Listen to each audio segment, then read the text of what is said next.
Ooh,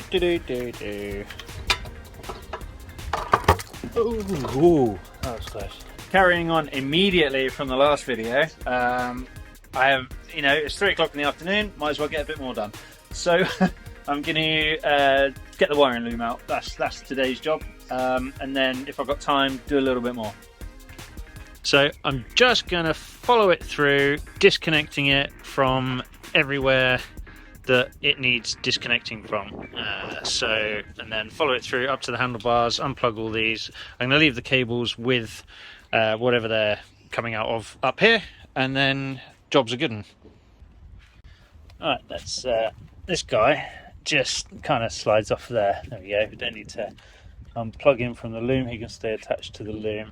And same with that guy. Do you know what? I'm going to take this plastic, I'm going to leave him on there, put him back, and take off the plastic mounting bracket, and then they can just sit with the loom, can't they? Right. Doop-a-doop-a-doo.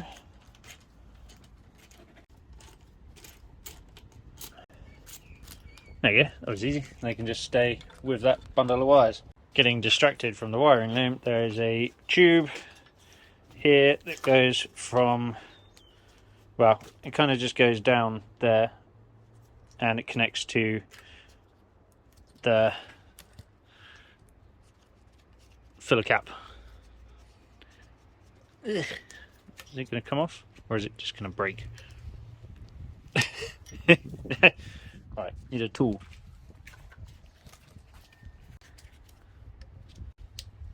There we go. Thank you. I'm also going to have to cut these cable ties. Some of them I don't. The original Kawasaki ones, these are actually quite nice, like reusable rubber band things. They're like a little mini belt, if you can see that. There you go. No mini belt.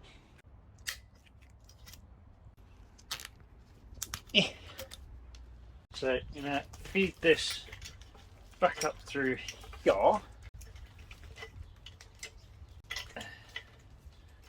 Hopefully it will fit through this gap where the seat bracket is. Yeah. Da, da, da, da, da.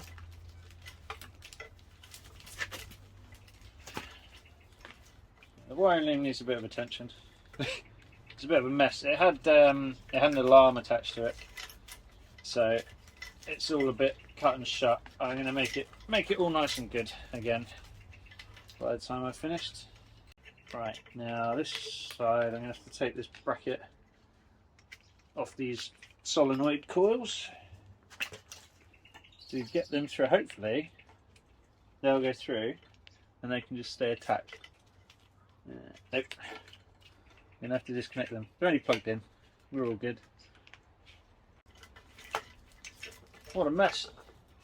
Moving towards the top of the bike at the front, we're just going to disconnect these connectors. If I take this water fitting off, it will make getting this past this water hose a little bit easier, so I'm going to do that. And there's 2 bolts, one down there and one just there, and then yeah, there we go. That will make getting that out a lot easier.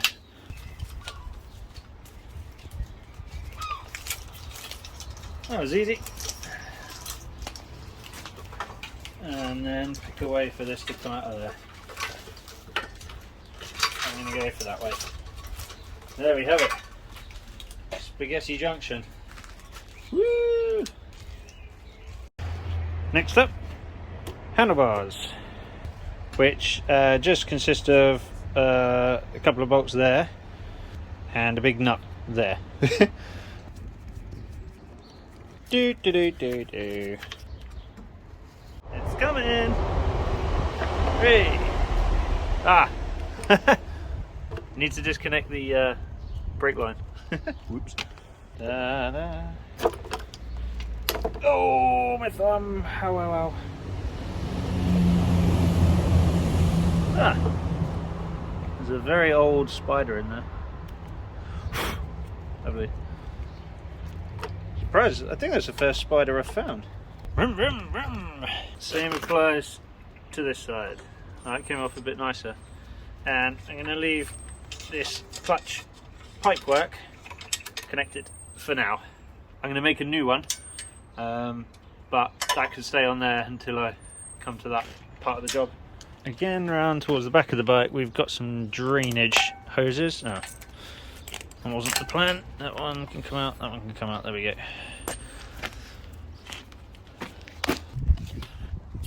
And another one here. Oh, okay. How do we get that off? Ah, cool. Just pop the tank rubbers off and put them somewhere safe, i.e. in a little bag labelled tank rubbers.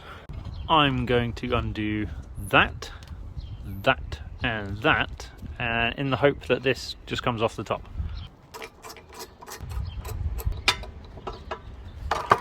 Ooh, that was close. Right. Yep.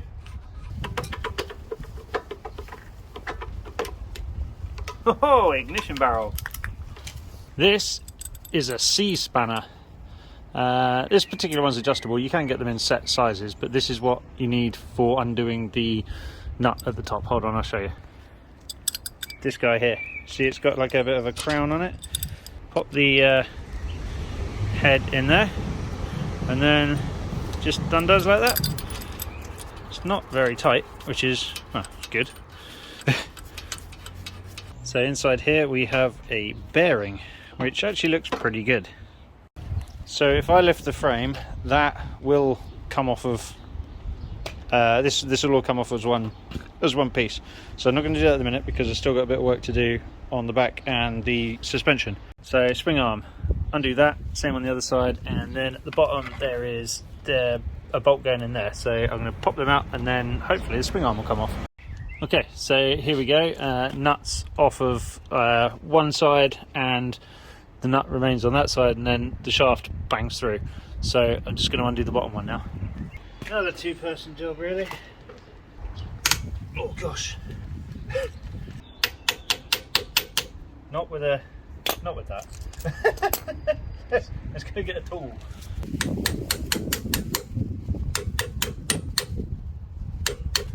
Should. Oh dear. One more bolt to remove and this whole rear swing arm will come off.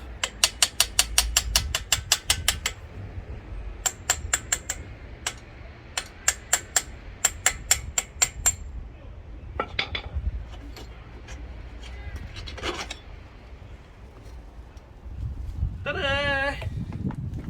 Okay. Stay. Next thing to come off, I'm going to take off the side stand switch. It's just a couple of screws, like so. And then the side stand is attached with one bolt there, and the base stand is attached with a bolt there and one on the other side, I think. And this should lift off of here. There we go. Do with another pair of hands, but never mind.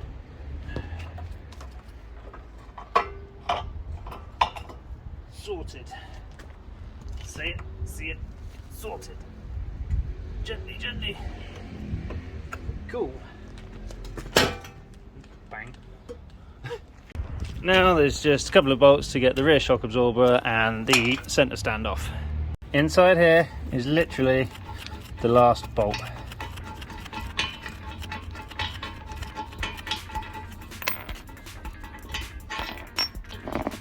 Just so I don't forget the location, there's two clip things. One goes there and one goes there. Okay.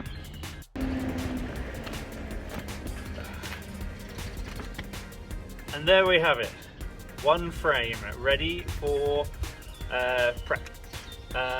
Thank you so much for watching. If you liked this video, give me a thumbs up. Don't forget to subscribe, and I'll see you next time. Cheers!